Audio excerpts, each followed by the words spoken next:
So our first Datacron is the +4 Cunning, which is just a little bit north of the Republic mining camp right outside of the spaceport.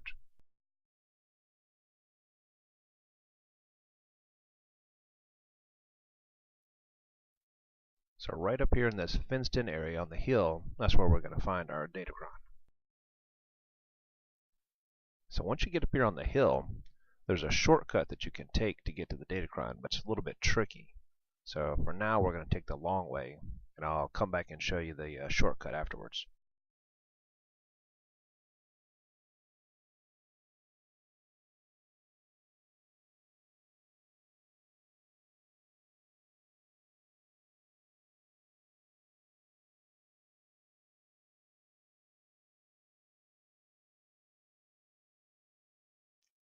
So this is the fenced-in area that I showed you from down in the mining camp.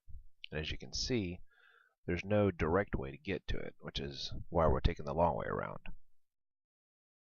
So for those of you that have been checking your codex entries, you may have noticed that under the planet section, it tells you how many Datacrons there are on each of the planets.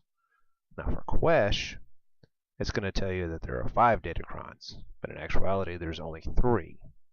Now when you get to Corellia, it's going to tell you that there's 5 Datacrons there, but there's actually going to be 7. Now the 2 extra Datacrons that you get on Corellia will complete the codex entries for Quesh.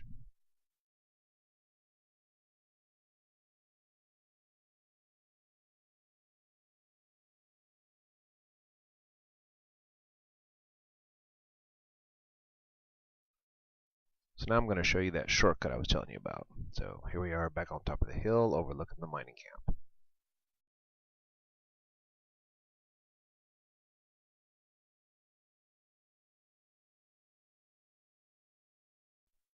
And here's our Datacron.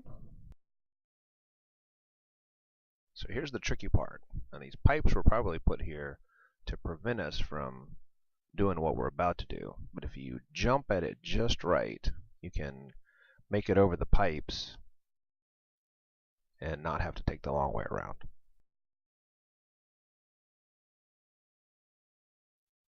Now we just make our way around to the hole in the fence, get our Datacron.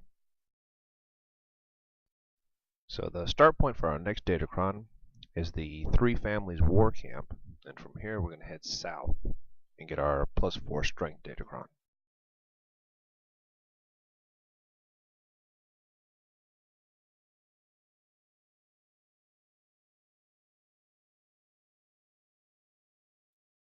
So there's our Datacron sitting up on the hill there. And again, to get to it, we're going to have to take the long way around.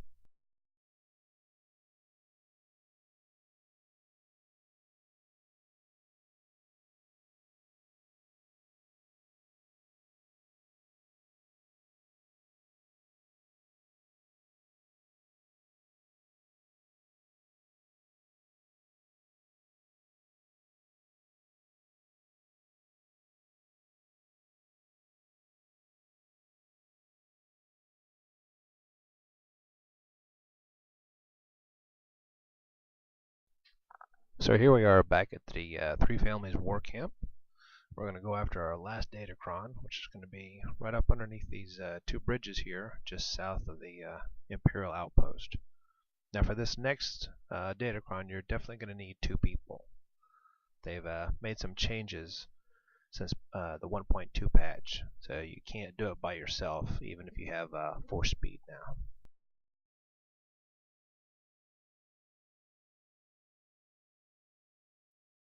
So here's our +4 Endurance Datacron up underneath the bridges here. To get to it, you're going to have to come over here. There's 2 mine entrances, one on either end, that you can use to get to this main chamber here. There's one here, there's one here, and they'll both take you to this main chamber. And then from here, you'll be able to go get your Endurance Datacron. So once you get to the main chamber, there's a sequence of events that you're going to have to do in order to get it. So At the outside of the chamber, you're going to have one of these ventilation control panels. There's going to be one at either end. And inside the chamber, on these two pillars, there's going to be two inactive control panels. Now, these won't become active until you activate one of these exterior panels. Now, when you activate the panel, the room is going to seal. So it's a little bit tricky. You have to position yourself inside the door and then click the panel while you're in the room if you want to be able to go get the Datacron. So Scuba Steve's going to help me out here. He's going to click the panel, and as soon as he does, the room is going to start to fill with gas. And to get the gas to stop, we have to click these two panels simultaneously. And as you can see, even with the force speed, they've shortened the timer on these panels. So you pretty much have to have two people to click these panels at the same time. And then the gas stops, and the force field at the end of the room drops.